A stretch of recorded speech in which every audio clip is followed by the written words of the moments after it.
Better make sure that record button is going. All right, everybody. This is the third video for tonight. I'm gonna post this up, then stream for about 3 hours, and then call it quits. Maybe 4. I got another energy drink, so. But yeah, I wanted just to do a quick recap on my New Orleans trip. 1 second. So, let's go and press play on this real quick. And I shouldn't get hit with copyright claims because this is my video. This is my channel, so. But there was another gym that I was supposed to go out right there. Hold on. Play and pause. So but there was another gym that I was supposed to go out and check out. That I was supposed to check out. It had kg weights there. So anytime I go out of town, my goal is just to find gyms. So let's see. We have. And I hope I don't butcher this, because if I fuck this, I'm going to be so upset. North Carolina, South Carolina, Virginia, Florida, Georgia, Texas, New Orleans. I feel like I'm missing one.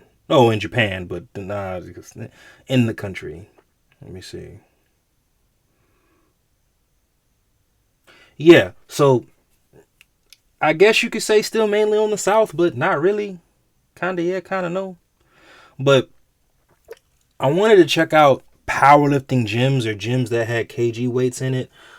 This gym was associated with the USPA. And the only reason I was interested in going out to that gym and it being associated with the USPA, I had recently, live streamed for them. So I kind of want to be like, all right, let me go ahead and just get my hands, put myself out there more, if that makes sense. Like, I'm still trying to. I'm trying to get to know my community better. Which is also why I kind of started traveling, because again, right now I've only live streamed in the state of North Carolina. I want to move to doing live stream events like in Virginia, so all the places I visit or that I can at least drive to. But I want to start doing live stream events out of the state where I'm from, at least definitely out of the city. But I feel like there's more opportunity now. I'm still, if y'all can see me, I'm still trying to live stream a bodybuilding competition, but there's actually more money that goes into that. And it's kind of like, right now, strongman and powerlifting will probably be free for a little while versus bodybuilding. Like, I think for a powerlifting comp, the max I've ever paid is like $20-$30. But to watch a bodybuilding comp, it's like 70. Like the minimum I've ever paid, the max I've ever paid is 75. But I know depending on what you support and what you like to watch, I don't know what it is like at the national level of bodybuilding, if they have that, but like more money goes into it. So, and I had a rude awakening with that when I tried to go out and live stream an event for bodybuilding, but it was just like, one of the directors was, well, how do we get paid for it? What do you mean, how do you get paid for it? If anything is going on my platform, how do I get paid for it? My streaming services is free. But anyway, back to just a quick recap on this gym, and then I'm going to do a recap on Essence Fest. But this gym had kg weights in it, and if you guys go back and watch the workout video, you guys will see what I trained. I did, a bench montage one day, and then I did a freaking deadlift montage the next day. But this gym was really, really nice. Again, not as big as Alphaland. I don't think any gym will ever be as big as Alphaland, as far as in the South. I'm pretty sure maybe on the East and West Coast they got some pretty big gyms, but you had a downstairs, mainly for upper body, well, full body for deadlifts. And then upstairs you had pretty much legs and bench press, so upper body and squats, and then downstairs mainly for full body. It was a really nice gym. The energy there was elite. The people there were nice, and like I said, the reason why I checked it out is because this gym was associated with USPA. I have a couple more trips, so I have a lot more content to make. But the next gyms that I check out, wherever I go, I'm gonna try to see if they're just associated with the USPA. And the only reason I'm trying to do that is because I'm trying to get my name in the USPA. So when I want to live stream an event, like, people know who I am with the USPA. Now there's many, many, many other federations, but right now I think I have. I think I could be wrong. We'll see. I think I have my foot in the door just a little bit with USPA. Got to work on, my commentary. They don't like you to cuss on commentary. I recently found that out. I said, oh shit, bet. But yeah. Anyway, gym, go watch the shorts, watch the videos. You guys can see the energy of the gym.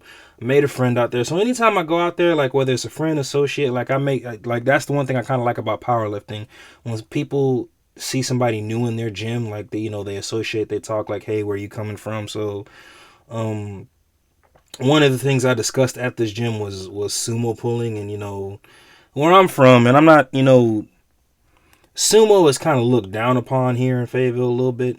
Yes and no, you really don't have to care what people think or, say about lifts, but I was telling them, and I felt like it was the truth. Now, my community, when y'all watch this, if y'all see this and disagree or feel like I'm putting out misinformation, I apologize. Comment, nah, RJ, that's fucked up. That's not the case. That may be, your truth, but that's not the truth. But you don't see too many sumo pullers here.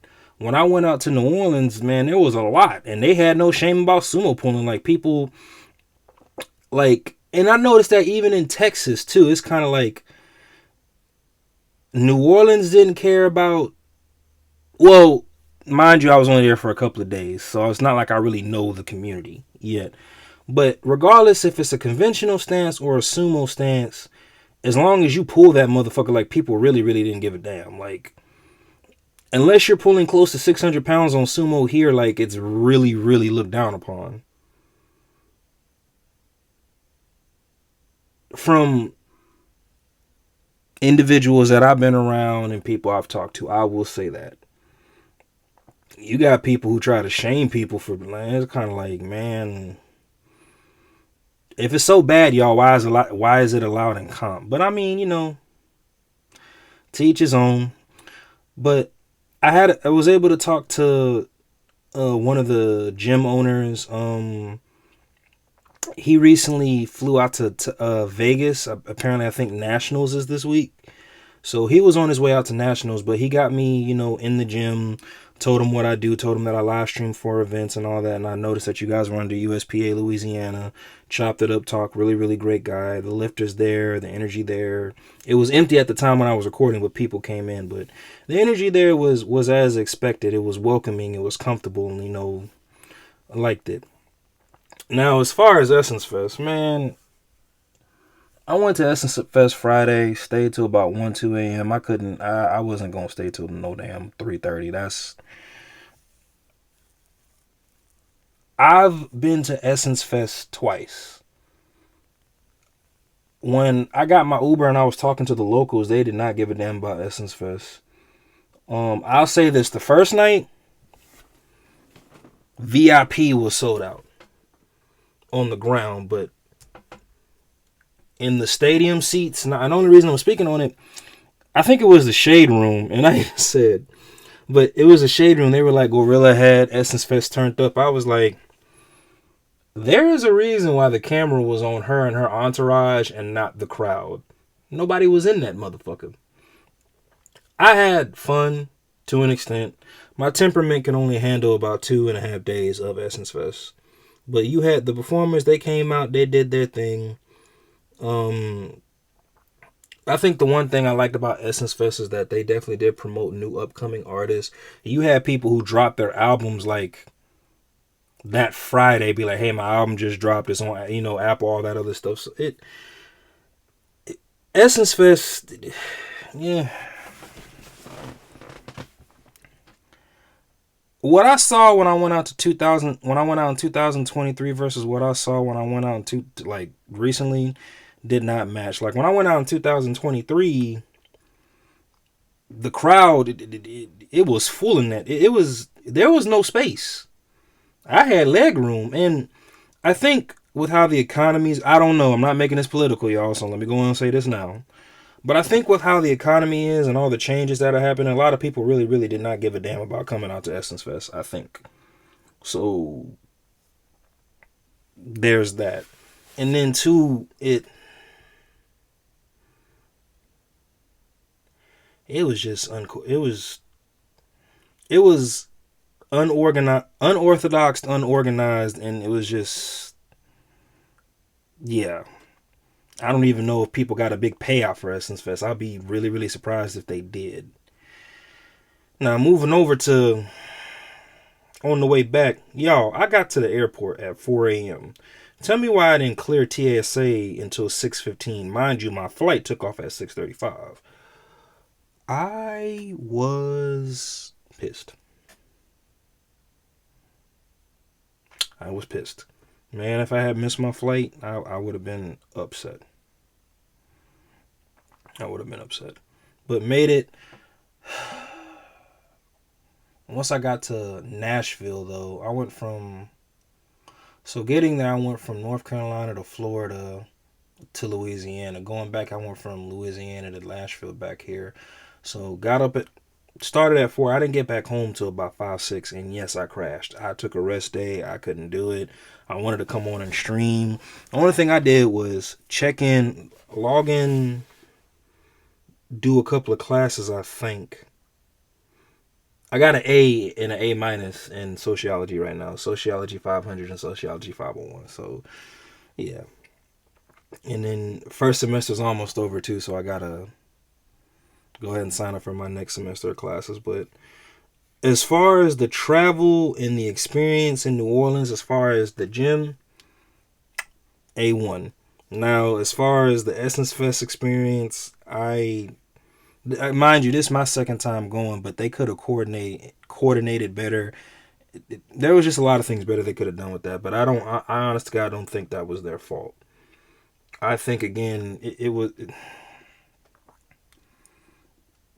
unless you were coming from out of town, that's who cared about Essence Fest. But the locals, the food out there in Essence Fest is good. I don't know if I should say this on YouTube or not because I don't want to give out, but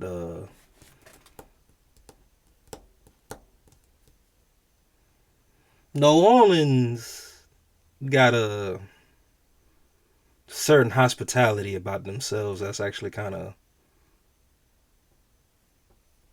Well, anyway, yeah.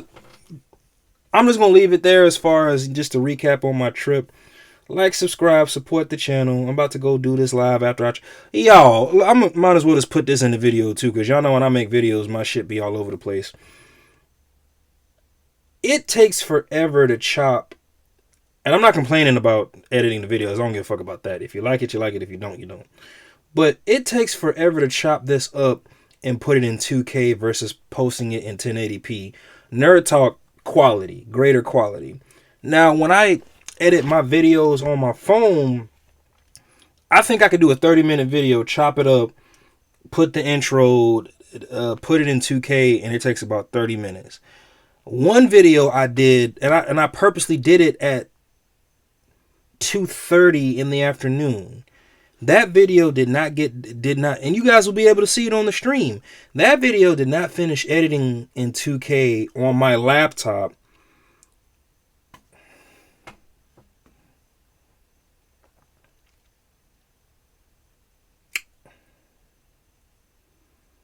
to about 11. But again, what I'm learning about being a content creator doesn't matter really about camera quality. Like, again, I know a content creator right now, all he does is just make videos in his phone, and he's engaged and known within his community on YouTube, and he's been doing it for about 2-3 years, growing his community. So anyway, like I said, I know I was going to stay consistent making videos, but it's just like social media has taught you from put out the best quality and people will engage and interact with you. That's not the case. You got to have charismatic. You have to have something charismatic. I don't want to say charismatic. You have to have something alluring about you to build up your audience. So, anyway, I appreciate y'all for listening to me ramble, towards the end. But yeah, this is just my little quick recap. Blah, blah, see? That's why I suck at making videos. This is my quick little recap to my trip to New Orleans. Like, subscribe, support your boy. Peace.